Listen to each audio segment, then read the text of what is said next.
2024 లేదా 25లో డిగ్రీ లేదా బీటెక్ చదివారా? సాఫ్ట్‌వేర్ జాబ్ కోసం ఎదురు చూస్తున్నారా? అయితే కోడ్ జ్ఞాన్ 100 డేస్ కోర్సులో చేరండి. జాబ్ సాధించండి. నమస్తే, వెల్కమ్ టు సుమన్ టీవీ. నేను మీ యాంకర్ సిరి. ప్రతి మహిళ కూడా తన లైఫ్లో ఖచ్చితంగా పీరియడ్స్ వచ్చాయి అంటే చాలా ఇబ్బంది పడడం మనం చూస్తూ ఉంటాం. ఎస్పెషల్లీ పీరియడ్స్ వచ్చినప్పుడు చాలామంది రకరకాలుగా ప్యాడ్స్ అని, sanitary pads, eco friend related pads, ఈ మధ్య కాలంలో మనం మాట్లాడితే మెన్స్ట్రువల్ కప్స్.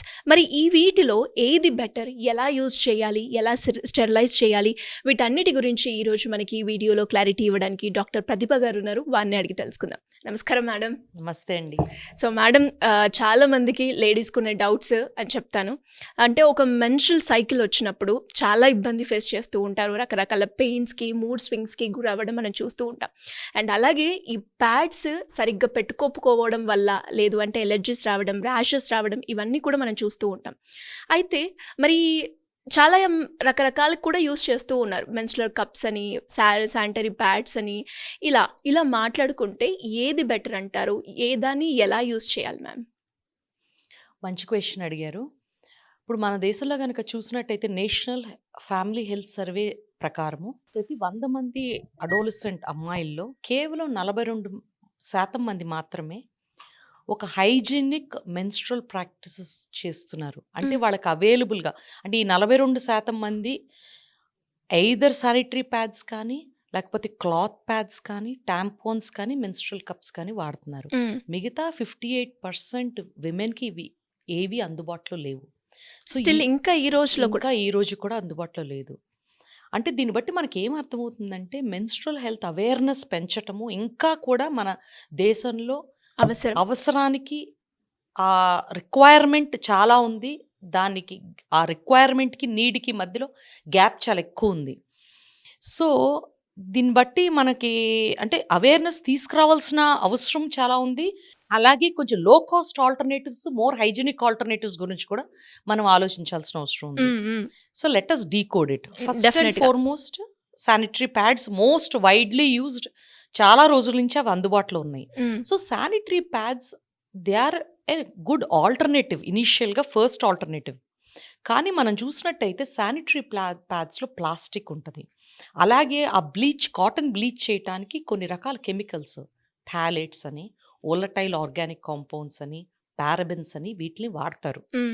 ఇవి వాడడం వల్ల ఏంటంటే కొన్ని రకాలైన ర్యాషెస్, ఆ ప్రైవేట్ పార్ట్స్లో ప్యాడ్స్ పెట్టుకున్న తర్వాత ర్యాషెస్ రావటము, ఇచ్చింగ్, పెయిన్, కొద్ది మందికి ఏంటంటే ఇన్ఫెక్షన్స్ వచ్చే ఛాన్సెస్ కూడా ఉంటాయి ప్రొలాంగ్డ్ యూజ్ వల్ల.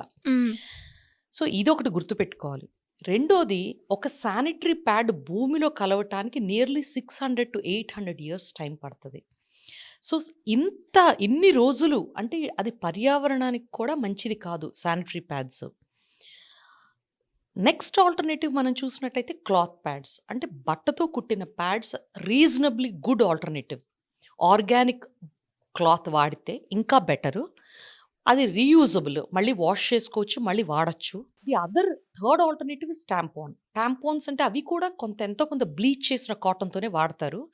దాంతో ఏంటంటే అడ్వాంటేజ్, అది ఇన్సర్ట్ చేసిన తర్వాత 6 to 8 hours దాకా మోడరేట్ ఫ్లో ఉంటే పీలుస్తుంది.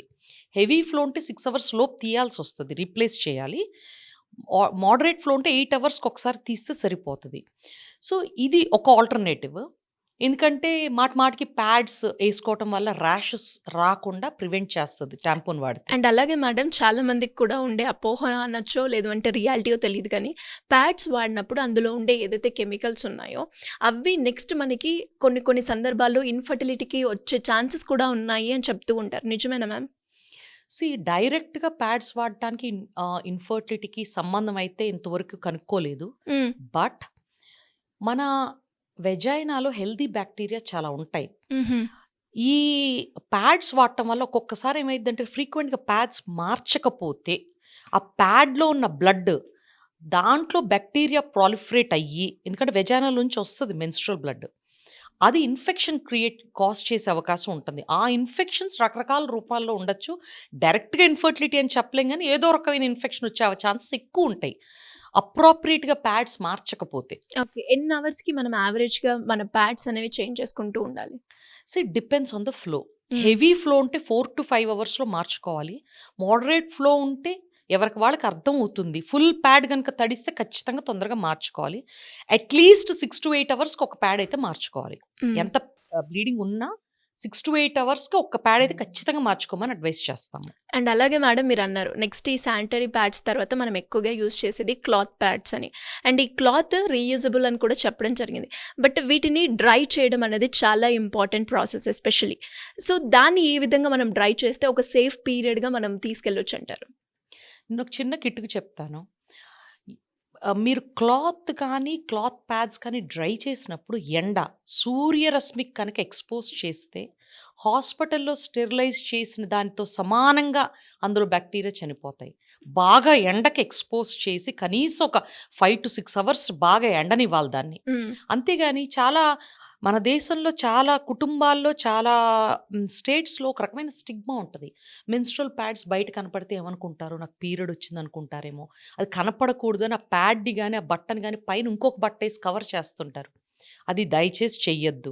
డైరెక్ట్ సన్ ఎక్స్పోజర్ పెట్టండి. It is just equal to any other sterilization. ఒకవేళ అలా కాకుండా నార్మల్గానే వాష్ చేసేసి యాజ్ యూజువల్గా మనం డ్రై చేసి యూజ్ చేస్తూ ఉన్నప్పుడు మేడం, అంటే ప్రాపర్గా ఏదైతే మీరు అన్నారో సూర్యకిరణాలు ఖచ్చితంగా వాటి మీద పడితేనే ఆ క్రీమ్స్ అనేవి బయటికి వెళ్ళిపోతాయి, ఇన్సెక్ట్స్ బ్యాక్టీరియా ఏదైతే అన్నారు.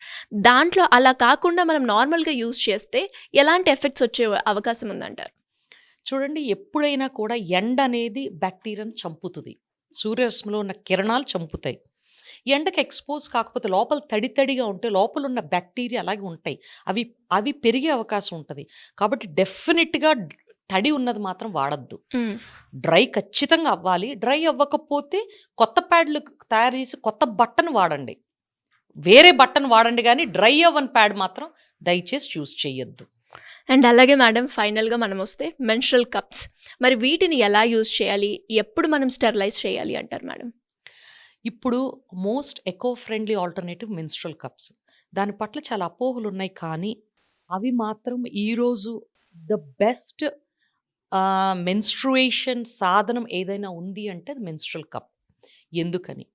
Number 1, reusable. అది మనం మళ్ళీ కొనుక్కోవాల్సిన అవసరం లేదు, చీప్. తర్వాత మోస్ట్ ఎఫెక్టివ్, ఎందుకంటే ఆ కప్పు సిలికాన్ అనే మెటీరియల్తో చేయబడుతుంది. దాన్ని ఫోల్డ్ చేసి లోపలికి ఇన్సర్షన్ గైడ్ లైన్స్ దానిపైన ఉంటాయి. చాలా మందికి ఇన్సర్షన్లోనే ప్రాబ్లం ఫేస్ చేస్తూ భయం అనిపిస్తుంది. అది లిటిల్ బిట్ ఆఫ్ అ ట్రైనింగ్తో they can do it. They can do it. సైజులు కూడా మీరు మీ డాక్టర్ని కన్సల్ట్ చేస్తే they will tell you what is preferable for you.